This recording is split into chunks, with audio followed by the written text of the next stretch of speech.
Hey guys, tonight we begin with something quiet, a little strange, and honestly, a bit uncomfortable if you stop and think about it too hard. So go ahead and dim the lights. Maybe pull the blanket a little closer. Let the room get quiet. Because tonight, we're drifting into the slow, echoing halls of medieval monasteries. Places built from thick gray stone. Places where the air always seems slightly cold. Even in summer. And where the people living inside followed routines so strict, that modern office jobs almost feel relaxed by comparison. Now when most of us picture monks, we imagine peaceful men in robes. Maybe copying books by candlelight. Maybe humming gentle prayers. And yes, that did happen. But monastery life was also something else entirely. It was disciplined. Repetitive. Occasionally miserable. And sometimes, just a little bit weird. Because when you lock dozens of humans inside a stone building and tell them to spend their entire lives praying, fasting, and avoiding basically every earthly pleasure, well, interesting things tend to happen. So tonight we're going to slowly wander through that world. No rush. Just a calm little walk through cold corridors and quiet routines. Imagine waking up in the year 1100. Not to an alarm clock. Not to your phone buzzing with notifications. But to the deep, hollow sound of a monastery bell echoing through stone hallways. It's probably around 2 in the morning. Yes, 2. Because medieval monks believed the night was the perfect time to pray. While the rest of the world slept, they were expected to rise from their thin beds and gather for the first prayers of the day. And when I say thin beds, I mean thin. Often just a wooden plank with a bit of straw. Comfort was not exactly the goal here. In fact, discomfort was kind of the point. The idea was that suffering brought you closer to God. Which meant, congratulations, you were supposed to be slightly miserable most of the time. So the bell rings. The monks wake up. Slowly. Quietly. No talking aloud. Silence was extremely important in many monasteries. Some orders even used hand signals instead of speech during daily activities. Imagine an entire building full of adults communicating like very polite, very tired charades players. They shuffle down dark corridors toward the chapel. Candles flicker along the walls. The stone floors are cold under bare feet or simple sandals. And then the prayers begin. This first prayer service was called matins. It could last a long time. Sometimes an hour. Sometimes more. Psalms were sung. Scripture was read. The air smelled faintly of wax and damp stone. And outside, the rest of the world was still asleep. Eventually the prayers end. The monks return to their cells, which were basically tiny rooms with almost nothing inside. Maybe a bed. Maybe a wooden stool. Maybe a small desk. And that's about it. No decorations. No posters. Definitely no streaming services. The goal was simplicity. Radical simplicity. Because monks believed that too many possessions distracted the soul. Which, if we're being honest, might be something they had a point about. But still, living your entire life in a room the size of a walk-in closet probably tested a person's patience now and then. After a short rest, the bell rings again. More prayers. This one is called lauds. It happens just before sunrise. And by this point the monks are probably a little groggy. But that's fine. Grogginess was practically a spiritual lifestyle choice in medieval monasteries. Once lauds finishes, the day slowly begins. Some monks head to the fields. Because monasteries weren't just places of prayer. They were also self-sustaining communities. They grew crops, raised animals, brewed beer. Yes, monks brewing beer is absolutely a historical fact. And honestly, it might be one of the most relatable things about them. Other monks go to the scriptorium. This was the room where books were copied by hand. Page after page. Letter after letter. Carefully written with ink and quill. Now this sounds peaceful. And sometimes it probably was. But copying a massive manuscript could take months. Sometimes years. Imagine writing the same neat letters for hours every single day. Your hand cramped. Your back stiff. Your eyes slowly going cross-eyed under candlelight. Of course, mistakes happened. And medieval scribes occasionally left little complaints in the margins. Tiny notes that historians still find today. One monk wrote something along the lines of, "My hand is tired." Which is perhaps the most relatable thing anyone has written in the past 1,000 years. Another scribbled a comment basically saying the cold weather was making the work miserable. Which again, same, honestly. Because monasteries were cold. Very cold. Those thick stone walls were great for defense. Not so great for warmth. Fires were limited. Heating large buildings was difficult. So monks often spent winter days wrapped in their robes, shivering slightly, while continuing their quiet routines. And speaking of routines, they were incredibly strict. The daily schedule was divided into 8 prayer services. 8. Spread across the entire day and night. Matins. Lauds. Prime. Terce. Sext. None. Vespers. Compline. It sounds like a magical spell list, but it was actually a very structured timetable. Pray. Work. Pray. Eat. Pray again. Sleep briefly. Wake up. Pray again. Over and over. Day after day. Year after year. Now here's where things get slightly ironic. Because many monks didn't actually start life planning to become monks at all. Quite a few were younger sons of noble families. And in medieval Europe, if you were the 3rd or 4th son, things got a bit awkward inheritance-wise. The oldest son got the land. The 2nd son might join the military. And the 3rd son, well, congratulations, you're going to a monastery. This meant monasteries sometimes ended up filled with former aristocrats who had spent their childhoods in castles.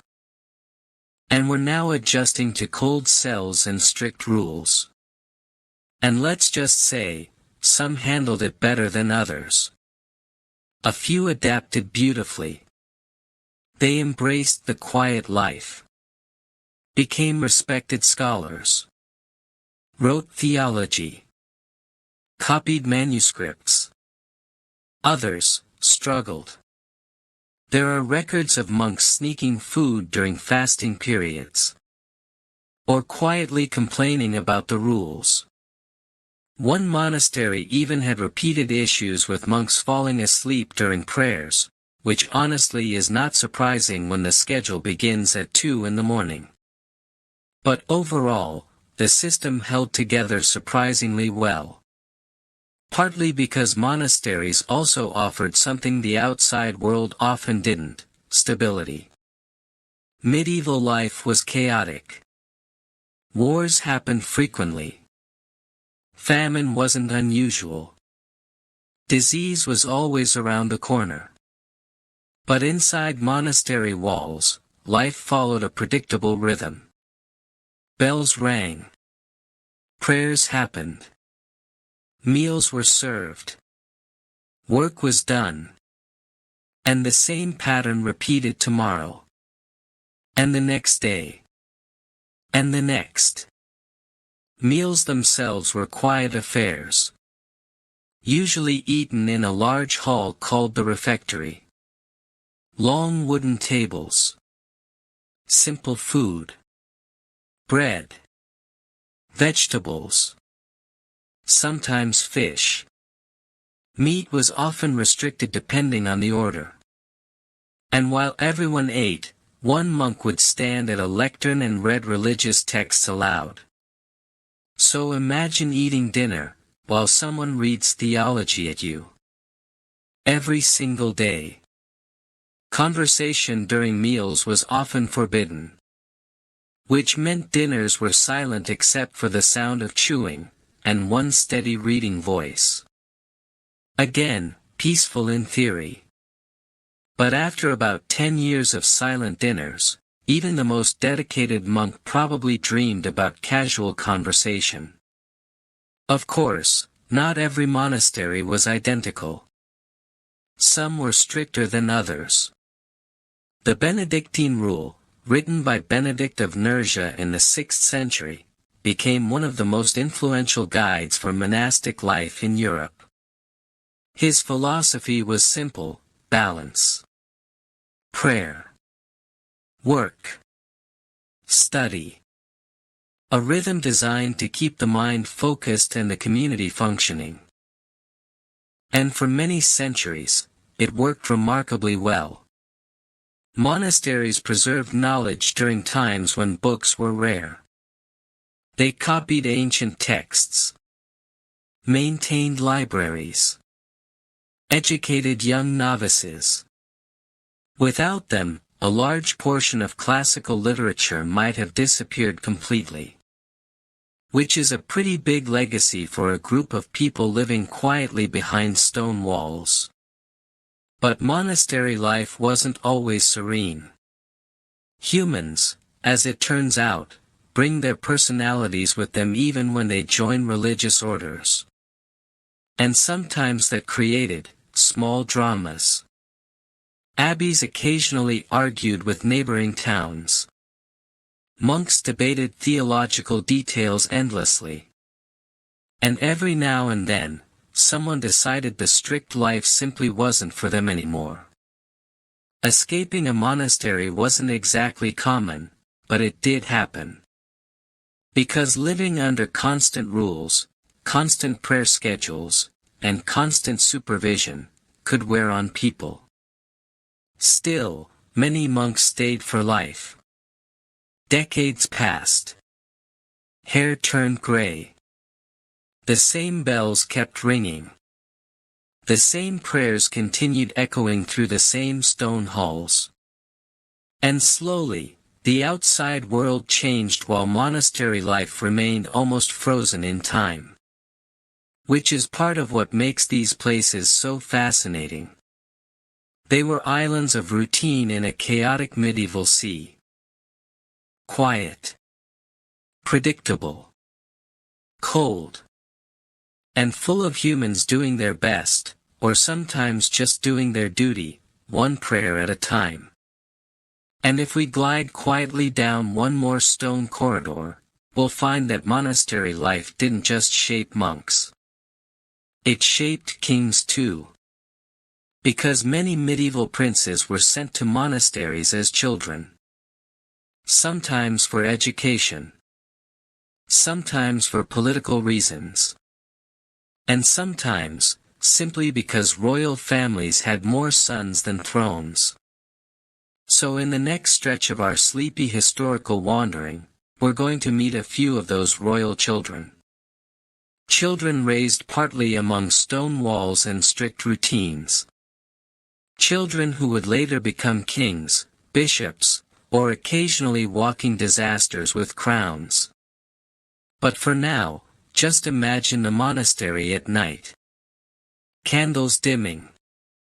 Footsteps echoing softly down cold hallways. And somewhere in the darkness, the quiet bell ringing again. Hey guys, tonight we begin somewhere very quiet. The kind of quiet that almost feels unnatural. The kind of quiet where the loudest sound in the entire building is someone turning a page. So if you're lying in bed right now, maybe dim the lights a little. Let your shoulders relax. Because tonight we're drifting slowly into a world of stone corridors, flickering candles, and people who voluntarily decided to wake up in the middle of the night, every single night, for the rest of their lives. Yes. Tonight we're visiting medieval monasteries again. But this time we're focusing on the strange rhythm that controlled everything inside those thick stone walls. The rhythm of silence. The rhythm of prayer.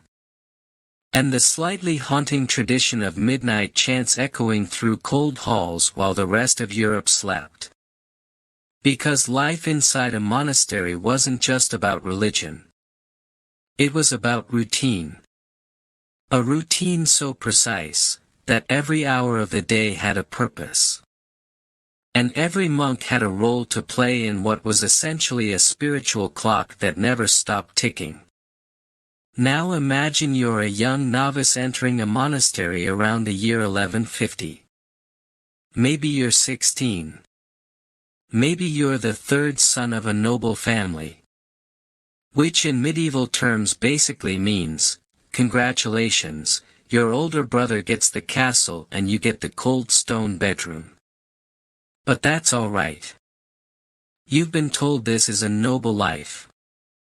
A holy life. A life dedicated to prayer, discipline, and the pursuit of spiritual perfection. Which sounds very inspiring, right up until the first night. Because the monastery bell rings at around 2 in the morning. Not occasionally. Every night. This first prayer service is called matins, and it's one of the most important parts of the entire monastic routine. The bell echoes through the dormitory. Monks slowly sit up in their narrow beds. Nobody talks. In many monasteries, talking during the night was strictly forbidden. So dozens of sleepy men quietly put on their robes, shuffle through dim corridors, and gather in the chapel while candles flicker against the stone walls. Outside, the world is dark and silent. Inside, the chanting begins. And this chanting could last a while. Sometimes an hour. Sometimes longer. Psalm after psalm, sung slowly in Latin. It wasn't meant to be dramatic or emotional. It was steady. Repetitive. Calm. Almost hypnotic. Which, if we're being honest, probably made it dangerously easy to fall asleep standing up. And yes, monks absolutely did that sometimes. There are records from abbots gently complaining about brothers who nodded off during matins. Which is understandable when you consider they were chanting scripture at 2 in the morning in a room that was probably about 5 degrees too cold. Because monasteries were cold. Stone buildings are very good at holding cold air. And medieval heating systems were, let's say, limited. Most monks wore simple wool robes. Sometimes 2 layers in winter. But even then, the cold had a way of sneaking in through the walls. So picture the scene. Rows of monks standing in a candlelit chapel. Breath faintly visible in the cold air. Voices rising and falling together in slow, steady chants. It probably sounded beautiful. And also slightly eerie. After matins ended, the monks didn't immediately start the day. Instead they returned to their beds for a short rest. Think of it as a medieval power nap. But not for long. Because before sunrise, the bell rang again. This next prayer service was called lauds. And by this point the sky outside the monastery windows was just starting to turn pale gray. Dawn approaching slowly over fields and forests. The monks gathered again. More psalms. More chanting. More quiet focus. And here's where things get interesting. Because monasteries weren't just about prayer. They were also about silence. A lot of silence. Some monastic orders practiced what was called the Great Silence during nighttime hours. From evening prayer until morning. Talking was forbidden. No gossip. No casual conversations. No whispering about how terrible the bread was that day. Just silence. Which sounds peaceful at first. But imagine living like that for years.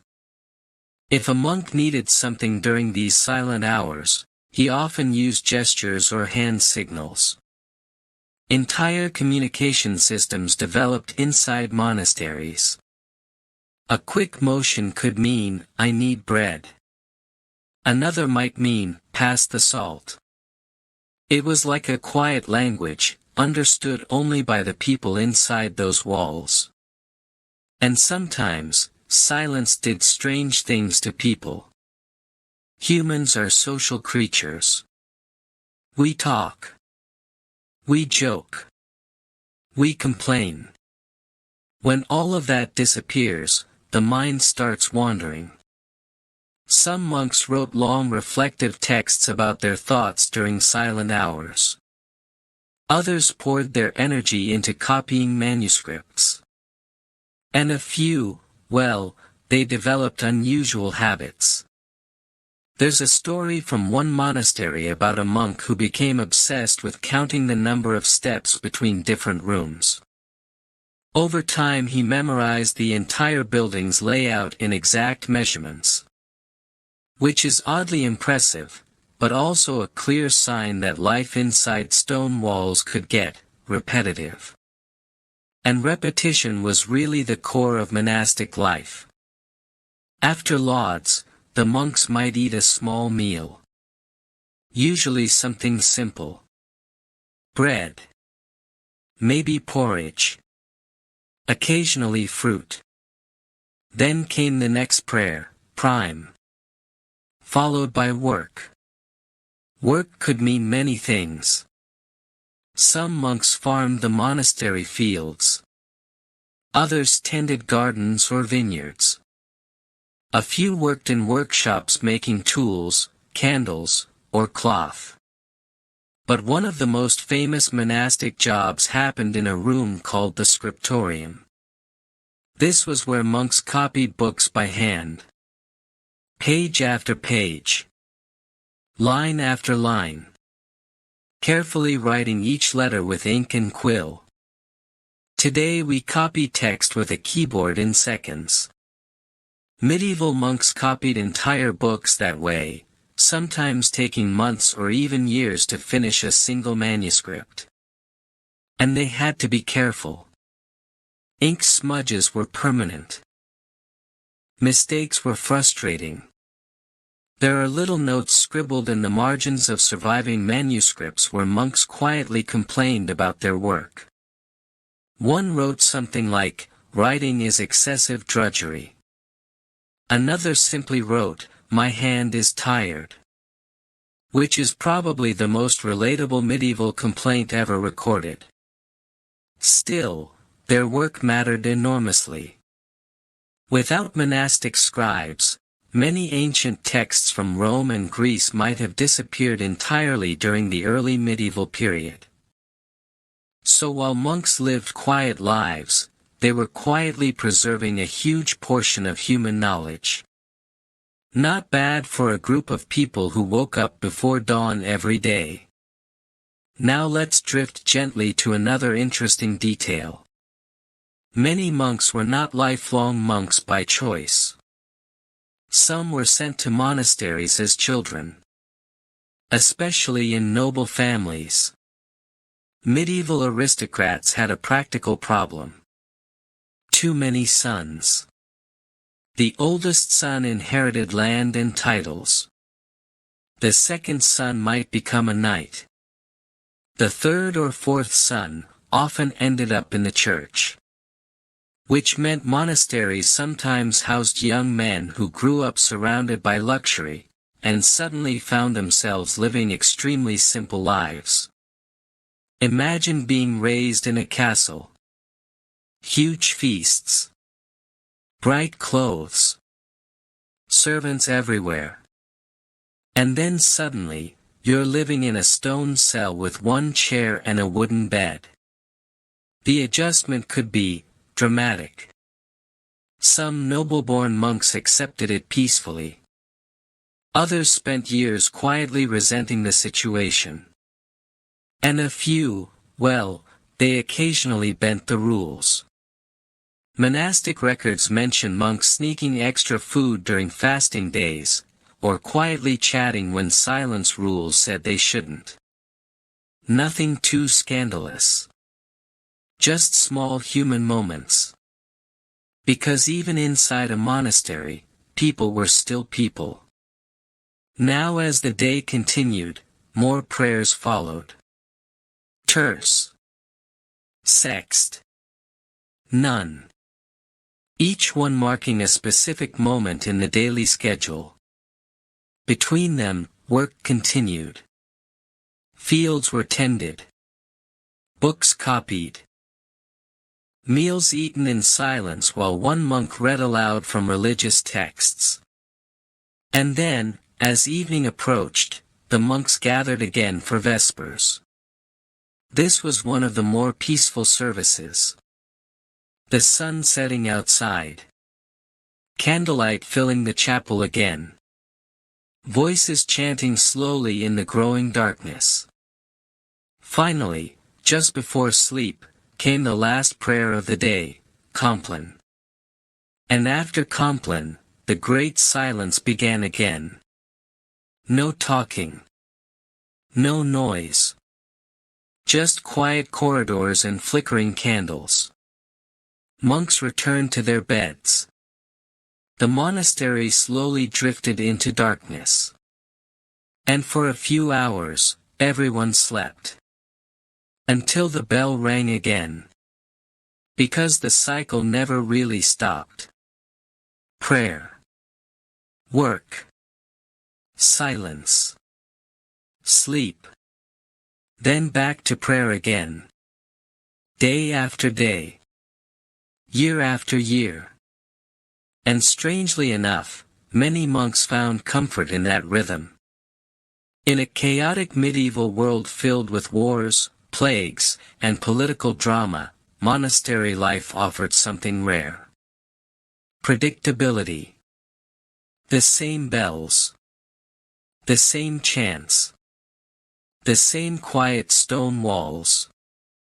And while kings argued over crowns and dynasties tangled themselves in complicated marriages, monks lived in a world where tomorrow looked almost exactly like today.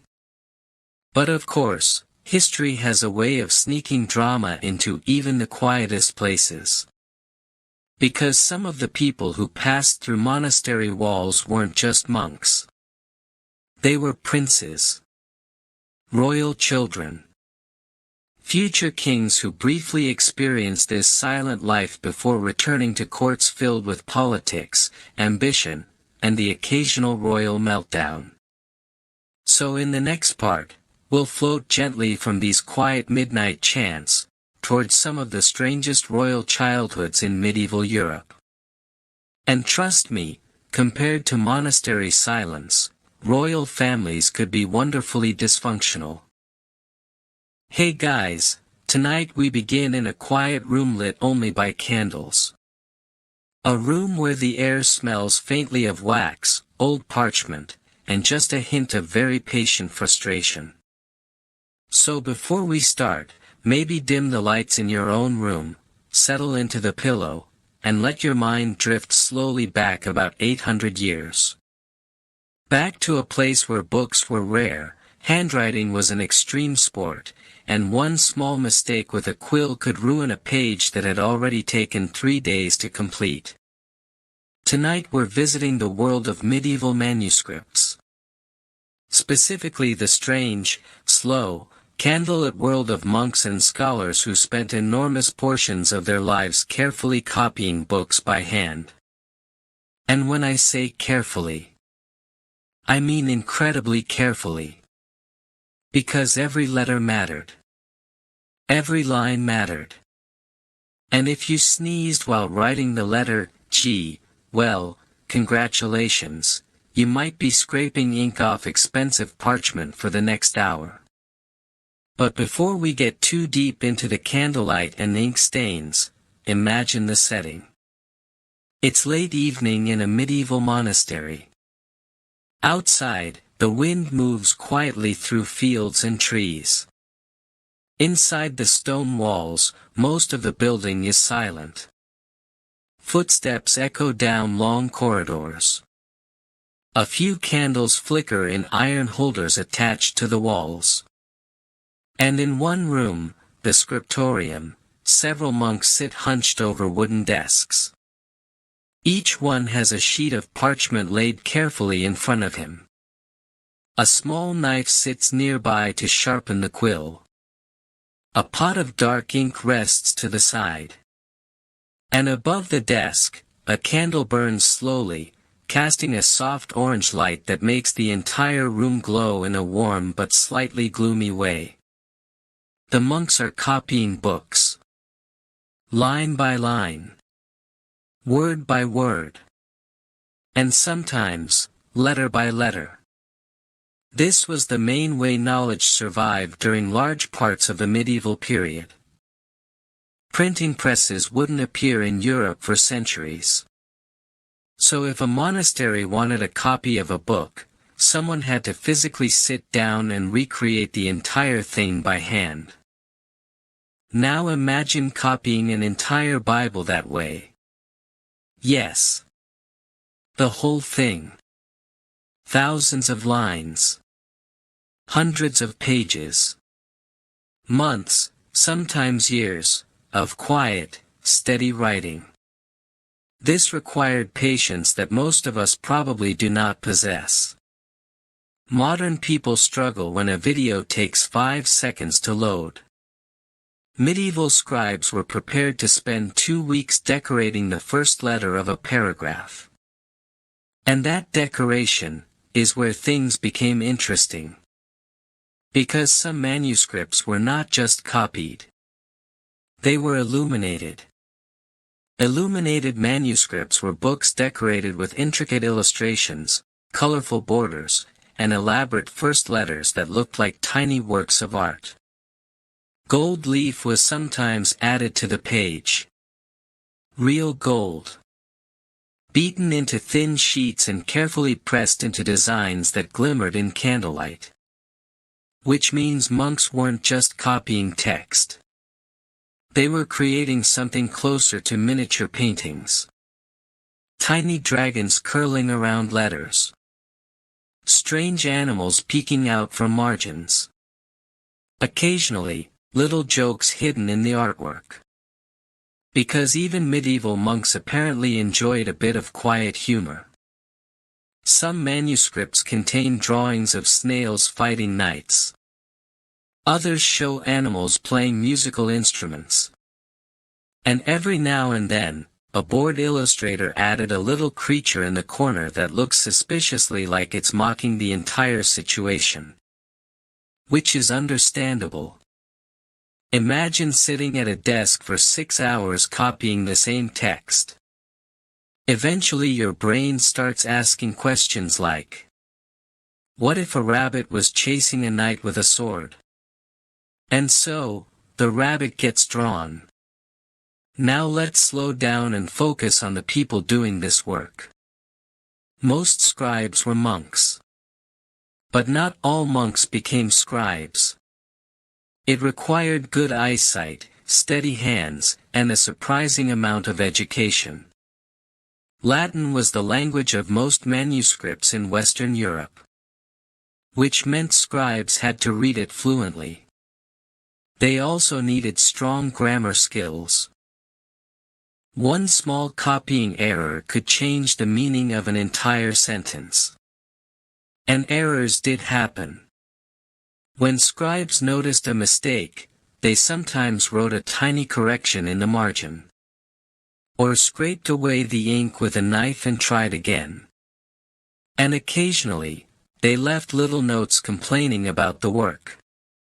One medieval scribe wrote a simple message at the bottom of a page, writing is excessive drudgery. Another wrote something like, now I've written the whole thing, for Christ's sake give me a drink. Which honestly feels very relatable after a long day of typing. The working conditions didn't always help either. Scriptoriums were often cold. Stone buildings didn't hold heat well. Windows were small to protect precious manuscripts from sunlight and weather. Candles provided light, but also smoke and wax drips. So scribes worked in dim, chilly rooms with ink-stained fingers and slightly aching backs. And yet, they kept writing. Because books mattered. In a time when literacy was rare, manuscripts were incredibly valuable objects.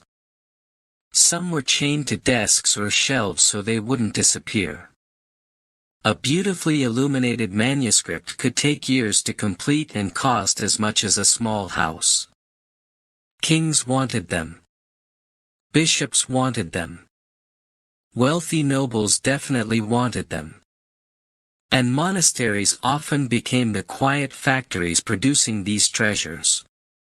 Now here's where the story slowly drifts toward royalty, because of course royalty always finds a way into these things. Many medieval princes were educated in monasteries. Sometimes for religious reasons.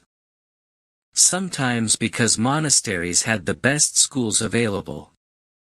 And occasionally because royal parents thought a little discipline might calm down an energetic child. So imagine being a young prince around the year 1200. You've grown up in a castle. Large halls. Rich food. Servants everywhere. And suddenly you're sent to a monastery for education. Your classroom is a stone room. Your teachers are monks. And one of your daily tasks might be learning how to copy manuscripts. Which must have been quite an adjustment. Some princes handled it well. They studied theology. Learned Latin. Became surprisingly thoughtful adults. Others found the quiet life extremely boring. There are stories of young nobles sneaking food into the dormitory at night or whispering jokes during silent study hours. Because royal children were still children. And when you place a bored teenager next to a pile of parchment and tell him to copy scripture for 4 hours, well, the mind starts wandering. Sometimes literally. One manuscript from the medieval period contains small doodles in the margins that historians suspect were drawn by students rather than professional scribes. Little faces. Odd creatures. Something that looks suspiciously like a cat wearing a hat. which might not be historically significant, but it is extremely charming. Now as the candlelight flickers and the monks continue their steady writing, we can pause for a moment and appreciate something quietly remarkable. Without these scribes, a huge portion of ancient literature might have disappeared. Works by Roman authors, Greek philosophy, scientific texts, all preserved because someone sat in a cold room, dipped a quill in ink, and patiently wrote the same words again. And again. And again. For years. Of course, not every scribe lived a perfectly peaceful life. Some became famous scholars. Others struggled with the discipline required by monastic rules. And occasionally, a monk with exceptional talent gained the attention of powerful patrons. Kings loved beautifully written books. They loved illuminated Bibles. They loved chronicles describing their own heroic deeds, often in slightly exaggerated detail. Because royal ego has always been very enthusiastic about good publicity. Which meant skilled scribes sometimes found themselves working directly for courts. Imagine that transition. One year you're copying prayers in a quiet monastery. The next year you're illustrating a manuscript commissioned by a king who wants himself painted looking majestic and wise, even if in reality he might look slightly more like a tired potato wearing a crown. And yes, that did happen. Royal portraits in manuscripts were often extremely flattering. Because nobody wanted to be the artist who accidentally made the king look like he hadn't slept in 3 weeks. So the paintings show glowing faces, perfect posture, and expressions of serene intelligence. Even when historical descriptions suggest the real person may have been slightly less impressive.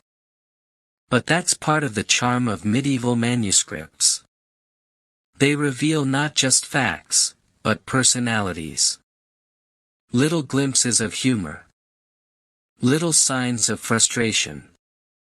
And tiny illustrations hiding in the margins that remind us real humans made these books. Humans who sometimes got tired. Sometimes got bored. And occasionally decided a page of scripture would look much better if a dragon was peeking out from behind the letter A. And as we sit quietly in this candlelit room watching the scribes work, we can slowly drift toward the next strange corner of medieval life. Because illuminated manuscripts weren't the only unusual thing about royal and monastic culture. The people who read those manuscripts, kings, queens, princes, bishops, often had lives filled with odd habits, dramatic family trees, and decisions that modern historians politely describe as genetically questionable. So in the next part, we'll float gently away from the quiet scriptorium, and into the wonderfully strange world of medieval royal families. A world where cousins married cousins. Uncles married nieces. And dynasties occasionally produced rulers who were, how should we say this gently? Not exactly the sharpest quill in the scriptorium. Hey guys, tonight we begin somewhere very quiet. Not the peaceful kind of quiet you get on a calm evening walk. I mean the deep, slightly uncomfortable quiet that settles into a place when people have been thinking too much for too long. The kind of silence where every small sound feels strangely loud, a chair shifting, a page turning, a slow breath in the dark. So if you're listening right now, maybe dim the lights a little. Let your eyes rest. Get comfortable.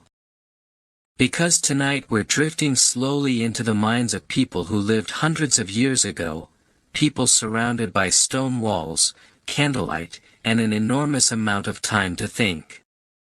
And thinking, as it turns out, can be dangerous. Especially when you're a medieval monk, a royal prince sent to a monastery, or a king who suddenly decides that God might be watching his every move. Tonight's story is about isolation. Not dramatic exile or epic banishment. Nothing that exciting. Instead, we're looking at the quieter kind of isolation, the slow creeping feeling that comes when a person lives inside routines, rules, and responsibilities that leave very little room for ordinary human life. Because medieval spirituality was intense. Very intense. People genuinely believed that the fate of their souls depended on daily behavior. Every thought mattered. Every action mattered. Even small mistakes could feel like enormous spiritual failures. Which meant many monks and royals spent long hours quietly worrying about things most modern people never even consider. And those worries, sometimes led to some very strange lives. Now imagine entering a monastery sometime around the year 1200. You are young. Maybe 14 or 15. Maybe the second or third son of a noble family. Which, in medieval politics, means you are slightly inconvenient when it comes to inheritance. So your parents make a respectable decision. They dedicate you to the church. Which sounds noble. And in many ways it was. But it also meant a sudden transition from castle life to monastery life. And those two worlds were extremely different. Castles were noisy. Servants moved constantly through hallways. Dogs barked in courtyards. Nobles argued about land and politics over long dinners. Monasteries were the opposite. Quiet. Ordered. Predictable. And often very lonely. A young novice entering a monastery quickly discovered that most of the day was structured around silence and prayer. Talking was limited. Personal possessions were few. And personal freedom was, let's say, minimal. There were bells for everything.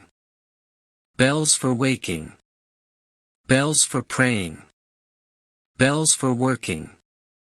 Bells for eating. Bells for sleeping. Your entire day became a rhythm controlled by sound echoing through stone walls. And in between those bells, there was a lot of time alone with your thoughts. For some people, that was peaceful. For others, it was unsettling. Because once the distractions of everyday life disappear, the mind begins to wander. It replays memories. It imagines worries. It questions decisions. Medieval monks actually wrote quite a lot about this inner struggle. One of the most famous early monks, Anthony the Great, described long periods of solitude where the mind seemed to battle itself. He believed these mental struggles were spiritual tests. And later monks inherited that idea. If doubt appeared in your thoughts, it wasn't just anxiety. It might be temptation. Or weakness. Or a sign that your faith needed strengthening. Which meant many monks spent their lives examining their own thoughts with remarkable intensity. Imagine sitting quietly in a stone cell at night. A candle burns slowly beside you. Outside the window the wind moves through trees. And inside your head, questions begin forming. Did I pray correctly today? Did I show enough devotion? Did that moment of frustration during work count as a sin? Most of us would probably shrug and go to sleep. But medieval spirituality encouraged people to reflect deeply on these questions. Sometimes for hours.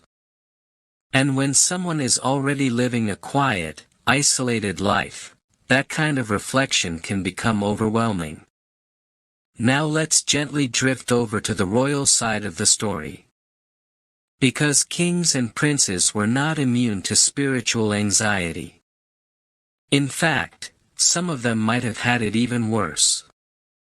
A king ruled thousands of people. His decisions affected entire kingdoms. And many medieval rulers believed that if they governed poorly, God might punish both them and their country. So imagine carrying that thought every day. Every crop failure. Every illness. Every storm. Could be interpreted as divine disapproval. Which meant some kings developed a habit of intense religious devotion. Take Henry VI of England, for example. Henry VI ruled during the 15th century. And by most historical accounts, he was a deeply gentle, deeply thoughtful person. Unfortunately, he was also a king in a time when political strength mattered enormously. Henry preferred prayer to politics. He spent long hours in quiet reflection. He founded colleges and religious institutions. He listened to priests and scholars with great interest. All admirable qualities. But ruling a medieval kingdom required something else too, decisiveness. And Henry struggled with that. Court politics moved quickly. Nobles argued. Wars threatened. Advisors demanded action. Meanwhile, Henry sometimes withdrew into quiet contemplation. He would sit silently for long periods. Thinking. Praying. Reflecting. And while spiritual reflection can be healthy, too much isolation combined with constant pressure eventually took its toll. Henry experienced periods of mental collapse where he seemed almost completely withdrawn from reality. Chroniclers describe moments where he barely spoke, barely reacted to the world around him. It was less dramatic than people often imagine. No shouting. No chaos. Just a quiet absence. A king sitting silently while others made decisions around him. Which is both sad, and strangely peaceful in its own way. Now let's float gently toward another royal figure who lived with similar spiritual intensity. Philip II of Spain. Philip ruled one of the largest empires in the world during the 16th century. Spain controlled vast territories across Europe and the Americas. Which meant Philip had enormous power. But he also lived an extremely private life. Philip preferred quiet rooms filled with documents and religious books. He spent hours reading reports, writing notes, and reflecting on policy. His palace complex, El Escorial, perfectly reflected his personality. It was part palace, part monastery, part government office. And a large portion of Philip's time was spent there, in quiet study. Philip was deeply religious. Very serious. Very disciplined. But he was also incredibly solitary. He trusted very few people. He read everything personally. He made decisions slowly. Which meant enormous stacks of paperwork often built up on his desk while he carefully considered every possibility. Advisors sometimes complained that Philip took too long to decide anything. But from Philip's perspective, rushing decisions about an empire probably felt irresponsible. So he continued reading, thinking, praying, and occasionally writing long notes in the margins of reports. All in quiet rooms surrounded by stone walls and religious paintings. Now if we step back and look at this pattern, something interesting appears. Many powerful historical figures lived lives that were strangely isolated. Monks by choice. Kings by responsibility. Both surrounded by people, yet often alone with their thoughts. And when that isolation combined with religious expectations, it created intense internal pressure. Did they pray enough? Did they rule wisely enough? Did their private thoughts match their public faith? These questions rarely produced dramatic explosions. Instead they created slow, quiet struggles. Moments where a person sat alone in a candlelit room, wondering whether they were doing the right thing. And because history tends to focus on battles and politics, these quieter struggles are easy to overlook. But they shaped lives just as much as wars did. A monk questioning his devotion. A king questioning his decisions. A prince wondering whether life inside monastery walls was really the destiny he wanted. All of them, sitting quietly in stone buildings, thinking far more than most humans probably should. And as we slowly move forward in our sleepy historical journey, we'll discover that isolation sometimes led to very unusual personalities. Very unusual habits. And occasionally, entire royal families that became famous for their wonderfully strange quirks. So in the next part, we'll drift gently from quiet spiritual doubt, into the slightly awkward world of dynasties that married cousins, uncles, and nieces, repeatedly, for generations. Which, as you might expect, produced some very memorable rulers.